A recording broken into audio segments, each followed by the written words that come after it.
Wow, tanpa terasa saya sudah 1 tahun lebih tidak membawa firman di Summit, dan malam ini saya sangat bersyukur dapat menyampaikan pesan dari hati Tuhan. Pada awalnya saya mempunyai satu pesan yang berbeda, tapi setelah saya mulai berdoa lebih lanjut akan pesan itu, Tuhan berikan pesan ini. Dan saya tahu pesan ini akan kedengarannya cukup mengupas banyak hal dalam firman Tuhan, dan juga mengupas banyak hal yang berhubungan secara praktis dalam praktek dan apa yang kita lakukan sebagai pengusaha dan sebagai seorang profesional dan karyawan. Tapi saya berdoa melalui semuanya Tuhan berbicara kepada Anda dan saya. Amin. Salah satu angka yang benar-benar membuat saya benar-benar pikiran saya nggak bisa bayangkan adalah 25% daripada, hanya 25% daripada jumlah orang genius di India, itu populasinya sudah lebih banyak daripada populasi seluruh orang di Amerika. Dengan kata lain, India mempunyai lebih banyak orang pintar yang jumlahnya lebih besar daripada seluruh penduduk populasi Amerika yang kita pikir begitu hebat. Jadi Anda bayangkan apa yang kita sedang hadapi di dunia ini, di tahun-tahun yang akan datang dan bahkan sedang terjadi hari ini, realita di mana kita hidup di dalam dunia. Hari ini secara SDM, secara marketing, secara produksi, apa yang kita hadapi adalah kompetitor. Para pesaing-pesaing kita jumlahnya jauh lebih besar daripada permintaan yang ada. Dengan kata lain, saingan kita tidak habis-habisnya. Jika Anda masih ingat, minggu lalu dalam 1 bulan terakhir, 3 minggu terakhir di Surabaya, diadakan konferensi lanjutan daripada APEC 2013, dan Indonesia tahun ini menjadi tuan rumah, dan Surabaya mengambil bagian. Tahukah Anda judul daripada pembahasan daripada APEC di tahun 2013. Ini adalah judulnya, Resilient Asia Pacific Engine of Global Growth.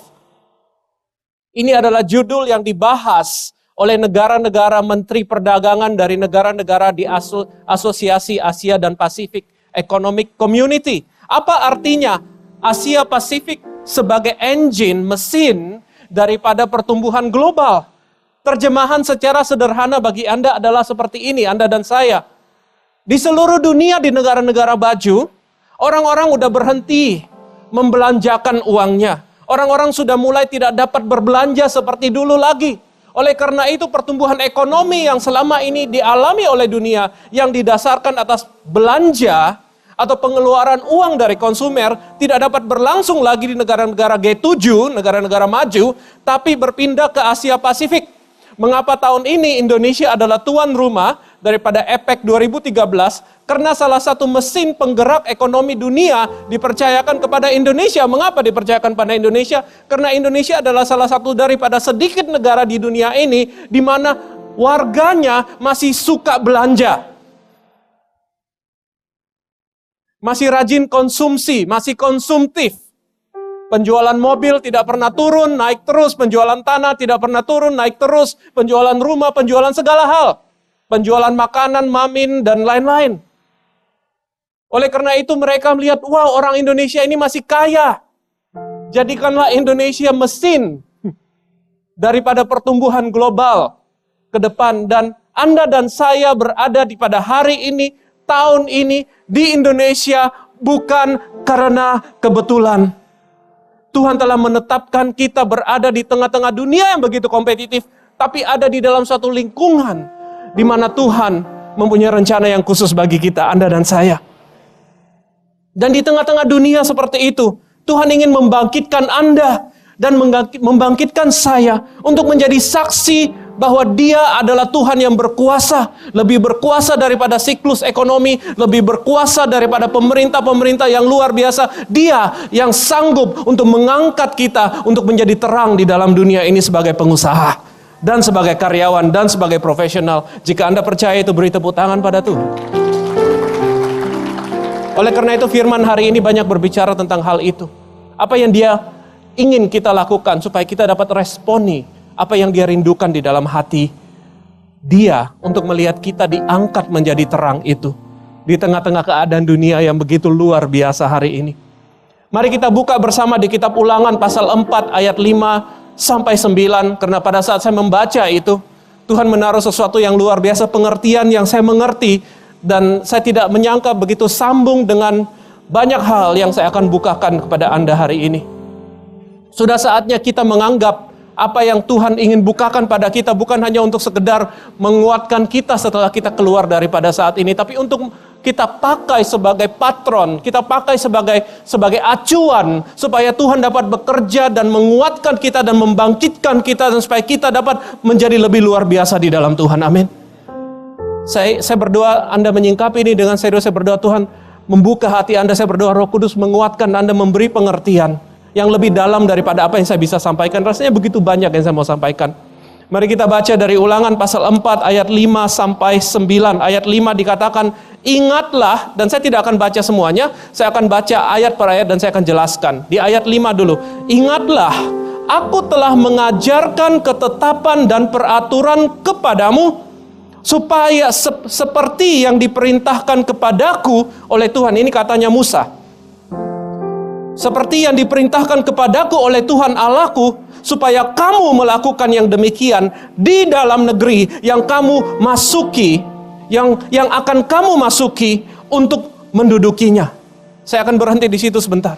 Ini adalah kata-kata dari Musa. Seperti apa yang saya sampaikan, saya ingin sampaikan kepada Anda. Saya mengambil posisi seperti Musa dan ingin berkata kepada Anda, ingatlah, hari ini kita sedang mengajarkan, karena apa yang Tuhan taruh dalam hati saya, ketetapan dan peraturan daripada Tuhan kepada Anda semuanya, pengusaha profesional dan karyawan Kristen, seperti apa yang diperintahkan kepadaku oleh Tuhan Allah. Tapi yang pertama-tama sebelum saya mulai, saya sangat suka dengan apa yang Musa bukakan dan firman Tuhan bukakan, supaya kamu melakukan yang demikian. Di mana? Di dalam negeri yang akan kamu masuki untuk mendudukinya. Semua hal yang akan saya sampaikan ini Tuhan berikan kepada Anda dan saya, supaya kita akan melakukannya di mana? Di negeri yang akan kita masuk untuk mendudukinya. Amin. Pada saat saya membaca itu, Tuhan berbicara kepada saya. Hari ini banyak pengusaha yang bersaing satu dengan yang lain. Tidak peduli Kristen, enggak Kristen, bahkan Kristen pun tidak membuat perbedaan. Kita melihat sesama pengusaha sebagai lawan. Kita melihat sesama karyawan dalam satu perusahaan sebagai lawan. Kita melihat sesama profesional dalam satu asosiasi sebagai saingan. Dan kita bersaing satu dengan yang lain untuk memenangkan satu porsi daripada pasar yang terbatas. Dan realita kita dalam bergerak di dalam marketplace, dalam dunia usaha, adalah persaingan untuk mendapatkan secuil atau apa ya, a slice, sepotong kue daripada pangsa pasar itu. Dan itu membuat kita selalu melihat setiap orang yang sekeliling kita bukan sebagai kawan, bukan sebagai saudara seiman, tapi sebagai lawan. Tapi ayat ini membukakan sesuatu yang baru dalam roh saya, dan saya harus sampaikan ini kepada Anda. Tahukah Anda ayat ini mengatakan bahwa Tuhan telah menyediakan negeri yang akan kamu masuki untuk mendudukinya. Waktu saya mulai mengerti arti kata negeri yang Tuhan telah sediakan untuk kita, Anda dan saya masuki untuk menduduki, saya mulai mengerti bahwa di mata Tuhan tidak ada pangsa pasar yang terbatas itu. Beri tepuk tangan pada Tuhan. Jangan mengukur pangsa pasar Anda jika Anda bergerak dalam bidang elektronik dengan jumlah total konsumen elektronik Indonesia. Jika Anda jual sepeda motor, total konsumen sepeda motor Surabaya. Oleh karena itu Anda, tapi pangsa pasar yang Tuhan siapkan bagi Anda adalah pangsa pasar yang Tuhan tetapkan, bukan ditetapkan oleh dunia, tapi Tuhan telah tetapkan bagi Anda. Dengan kata lain, Tuhan ingin kita bukan berkonsentrasi untuk melumatkan lawan usaha kita, bukan berkonsentrasi untuk membenci lawan usaha kita, bagaimana supaya dia tahu, supaya dia hancur, supaya kita makan semuanya yang dia punya. Sebaliknya, Tuhan ingin kita memakai energi kita untuk mengejar apa yang dia sudah siapkan bagi kita. Amin. Jangan kejar apa yang dia siapkan bagi orang lain, biarlah dia mengejar, kita mengejar apa yang dia siapkan bagi kita. Amin. Oleh karena itu saya gambar di sini. Ini adalah Anda dan semua pesaing-pesaing atau pelaku-pelaku di dalam suatu ekonomi. Kota ini, kecamatan kita, provinsi kita, negara kita, setiap dari ini mewakili satu usaha atau satu orang. Dan ternyata setiap daripada kita, di mata Tuhan tidak sedang bersaing dengan orang lain, Tapi sebenarnya Tuhan ingin kita untuk mengkonsentrasikan hati kita dan tenaga kita dan iman kita untuk mengejar apa yang Dia siapkan bagi kita. Siapa yang percaya jika Tuhan yang berikan pada kita tidak ada orang yang dapat mengambilnya? Amin. Anda mau yang mana? Yang bisa diambil manusia atau yang tidak dapat diambil oleh manusia? Amin. Beri tepuk tangan pada Tuhan jika Anda pilih yang B. Dan itulah yang Tuhan ajarkan pada orang Israel. Tuhan telah siapkan bagi Israel satu tanah yang khusus bagi Israel.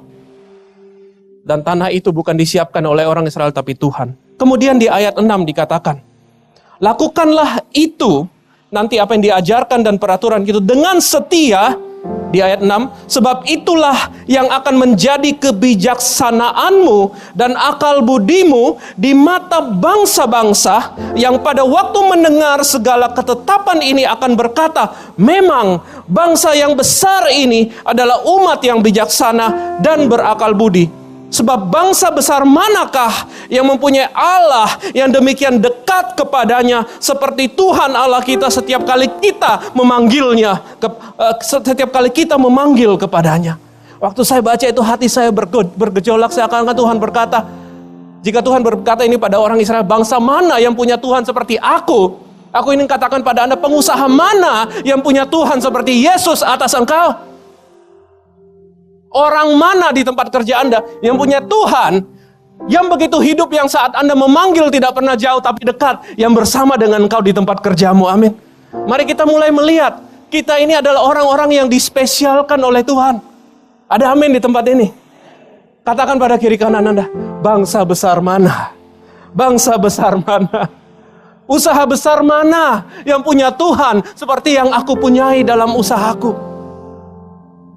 Mengapa Tuhan katakan itu? Tuhan ingin supaya bangsa-bangsa akan mendengarkan apa yang engkau lakukan dengan setia atas perintah Tuhan dan berkata, wow, betapa luar biasanya mereka. Seperti ayat 6 dikatakan, mata bangsa-bangsa pada waktu mendengar segala ketetapan ini akan berkata tentang engkau, tentang orang Israel, tentang orang yang berjalan dalam perintah Tuhan. Memang bangsa yang besar ini adalah umat yang bijaksana dan berakal budi. Dengan kata lain, mereka menjadi kagum. Katakan bersama, Tuhan ingin membuat aku menjadi mengagumkan. Oh, come on, Anda kurang percaya, Anda kurang percaya.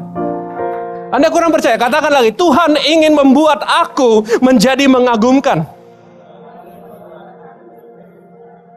Beri tepuk tangan pada Tuhan sekali lagi. Tuhan ingin kita berbeda, mengagumkan. Ada dua kata, berbeda dan berpengaruh. Itu yang Tuhan taruh dalam hati saya. Tuhan ingin kita mengalami penggenapan dari setiap rencana Dia yang Dia telah siapkan bagi hidup kita. Tuhan ingin kita mengalami kemenangan dalam usaha, karir, dan hidup kita.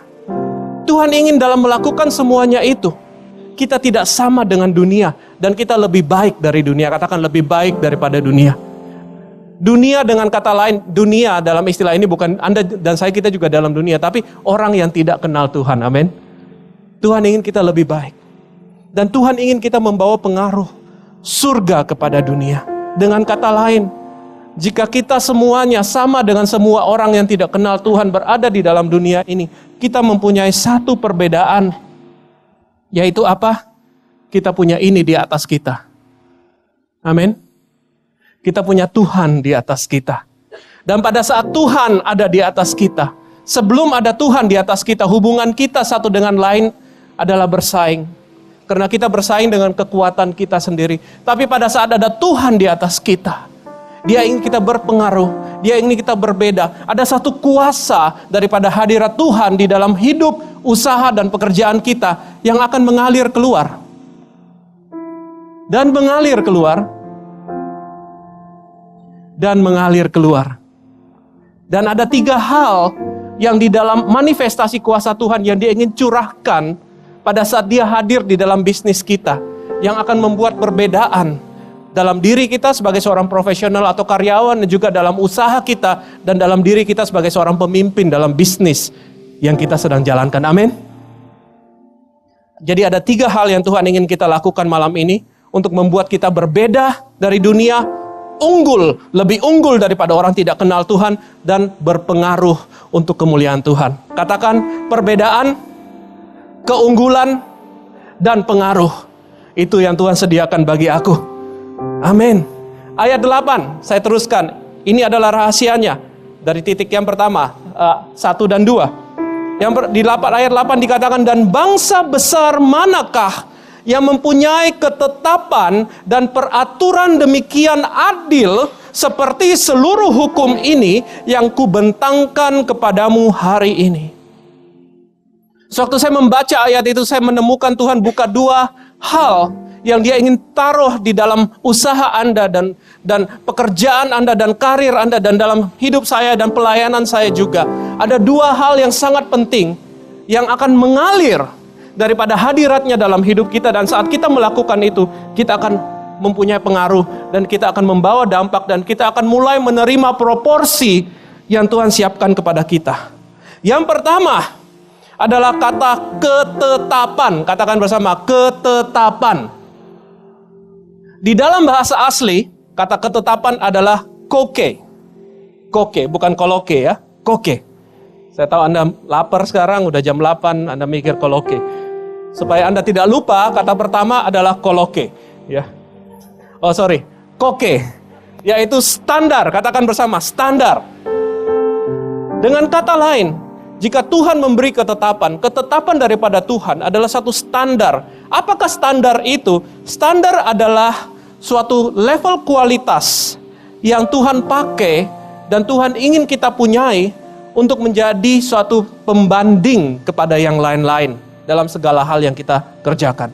Dengan kata lain, Tuhan sedang berbicara tentang standar Anda sebagai seorang pengusaha dan seorang profesional. Tuhan sedang berurusan dengan standar Anda sebagai seorang pengusaha dan sebagai seorang profesional. Jadi kata pertama adalah di sini adalah A, ini B, ini C. Dan yang pertama adalah standar. Dan saya taruh di sini A adalah standar. Oke? Tuhan ingin berurusan dengan standar Anda. Artinya mutu daripada Anda. Kita kalau berkata tentang mutu, kita hanya berpikir kalau kita jualan mutu barang kita. Tapi pernahkah kita berpikir mutu daripada segala hal dalam hidup kita itu, termasuk barang yang kita jual, itu datang dari kita sendiri? Datang daripada seberapa jauh kita izinkan Tuhan untuk memproses kita? Dan Tuhan ingin membuat kita mempunyai standar yang tinggi, amin. Jadi apakah standar excellent yang Tuhan tetapkan bagi Anda dan saya, profesional dan pengusaha? Saya hamba Tuhan, saya anggap diri saya profesional. Dan saya pun bertanggung jawab secara profesional di hadapan Tuhan akan standar saya dalam melayani Tuhan di dalam Gereja Mawar Sharon, baik dalam fungsi saya sebagai executive pastor maupun fungsi saya sebagai seorang pembawa firman, seorang pengajar dan seorang pemimpin dalam Connect Group. Dan saya harus pertanggungjawabkan satu mutu excellence yang tinggi. Dan saya menantang Anda jemaat di dalam berusaha untuk mempunyai satu standar excellence yang tinggi. Ada beberapa hal yang saya dapat tulis di sini, saya akan tuliskan standar yang Tuhan ingin kita punyai sebagai orang-orang yang bermutu tinggi. Oke, ada orang yang bisa menulis dengan cepat nggak di sini? Bisa bantu saya nulis. Saya akan bacakan supaya saya tidak bolak-balik, bisa bantu saya menulis. Mungkin Bro Heru bisa bantu saya. Oke, pakai. Saya berdoa bahwa Anda mencatat hal ini. Jika Anda nggak sempat mencatat, nggak apa-apa, beli videonya. Beli videonya setelah ini. Saya nggak jualan video saya nggak terlalu laku kok. Tapi jika Anda serius untuk dirubah oleh Tuhan dalam usaha Anda meningkatkan standar, saya ajak Anda untuk beli video ini. Amin. Jadi Pusaka Raja Wali siap-siap. Standar yang pertama, sebagai seorang pengusaha, dan sebagai seorang karyawan, dan sebagai seorang profesional, dan sebagai anak Tuhan, kita akan membangun suatu bisnis atau karir di atas fondasi iman yang kuat. Kita akan membangun bisnis di atas fondasi yang kuat. Saya harap tulisannya Bro Heru bisa dibaca. Saya dengar terakhir kabar tulisannya cukup cakar ayam. Jadi Anda sendiri yang menjadi hakimnya hari ini. Oke, standar yang pertama, kita akan membangun bisnis atas dasar yang kuat. Dasar iman yang kuat. Yang kedua, kita akan membuat perencanaan untuk masa depan untuk mencapai visi. Kita akan buat perencanaan untuk capai visi. Bro, ada 10. Pastikan ada tempatnya. Kita akan buat perencanaan untuk mencapai visi. Yang ketiga, kita akan menjadi penanggung jawab dari sumber daya yang Tuhan percayakan dengan bijak dan bertanggung jawab di hadapan Tuhan. Kita akan pertanggungjawabkan sumber daya yang Tuhan percayakan dalam bisnis kita, dalam pekerjaan kita, dalam karir kita dengan baik di hadapan Tuhan. Dengan kata lain, jika Tuhan percayakan Anda satu toko, maka Anda harus maksimalkan toko itu dan segala sumber daya yang ada di dalamnya. Jangan dibiarin. Banyak orang sudah buka toko, sudah ngajar staff-staffnya untuk kerja, ditinggalin sama dia. Dia pergi main saham, dia pergi jalan-jalan, dia ke coffee bean, ngobrol-ngobrol, kongko-kongko dengan temannya. Tuhan ingin kita bertanggung jawab atas semua sumber daya yang Tuhan berikan kepada kita. Ketiga, sebagai pengusaha dan sebagai seorang berkarir, Tuhan ingin kita fair.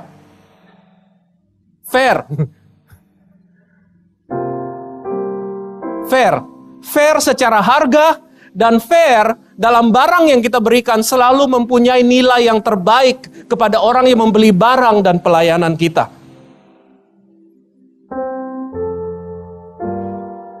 Ini baru poin pertama, Bu. Saya masih ada 20 poin lagi.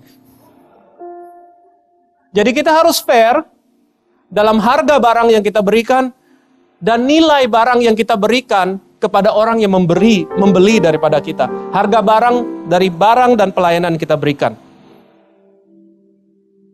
Dan kita harus lakukan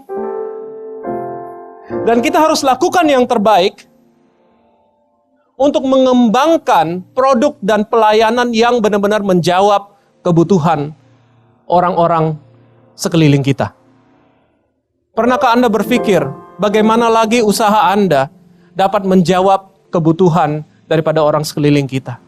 Jika Anda adalah seorang profesional, pernahkah Anda berpikir bagaimana karir Anda sebagai seorang karyawan, bagaimana posisi Anda sebagai seorang karyawan dapat menjawab lebih banyak kebutuhan? Karena banyak waktu kita terlalu egois dengan apa yang kita mau. Sebagai pengusaha kita tidak memikirkan kebutuhan orang lain, yang kita pikirkan adalah marginnya kita. Yang kita pikirkan adalah kita cuannya berapa persen, gimana caranya memperbesar cuannya. Atau proyek mana yang gampang cuan, atau bisnis apa lagi yang gampang dapat banyak hal. Kita tidak memikirkan untuk menjawab kebutuhan. Satu lagi, standard of excellence. Tuhan ingin kita untuk semua barang yang kita jual dan pelayanan yang kita berikan harus mempunyai kualitas yang paling tinggi. Katakan kualitas yang paling tinggi. Kualitas yang paling tahukah Anda, saya untuk membuat firman ini, saya butuh 4 hari. Jika setiap jam saya di-charge 1 juta rupiah,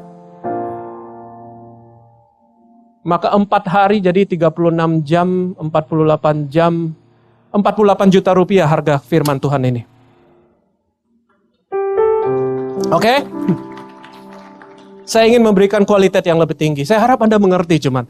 Dan saya harap Anda bertahan dengan saya jika Anda mulai. Tapi jika ini benar-benar saya percaya Tuhan berikan pada kita. Dan juga Tuhan menantang kita. Di dalam bisnis kita, di dalam lingkungan kita untuk menciptakan satu lingkungan bisnis. Lingkungan karir yang sehat. Yang membuat orang dapat nyaman datang ke dalamnya. Saya nggak tahu gimana. Menciptakan lingkungan yang sehat.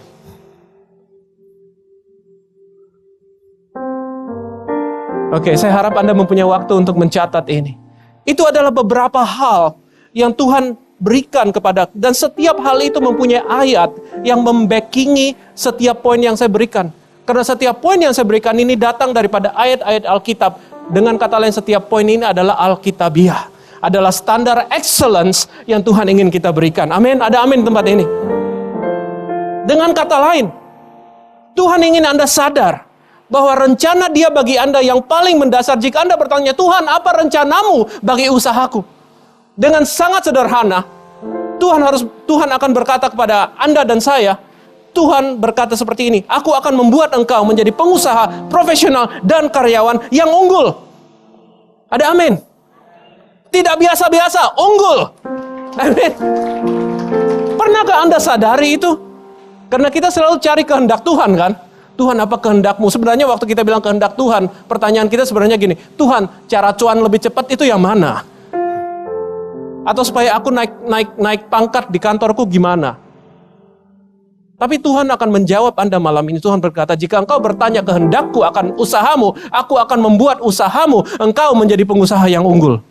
Aku akan jadikan perusahaanmu perusahaan yang unggul. Aku jadikan engkau berkarir dan orang yang berkarir secara unggul. Aku akan menjadikan engkau karyawan yang unggul. Ada amin tempat ini. Pertanyaan saya kepada Anda adalah hari ini, apakah standar yang Anda sudah terapkan bagi diri dan usaha Anda? Ini adalah pertanyaan yang Anda harus jawab dalam diri Anda malam ini. Saya tahu Bro Heru adalah seorang pengusaha yang sangat diberkati Tuhan hari ini dalam bidang furniture dan dia punya pabrik baja dan macam-macam. Dan saya mengajak bukan hanya Bro Heru, saya mengajak diri saya mengajak Anda semua, mari bertanya pada diri kita sendiri di hadapan Tuhan.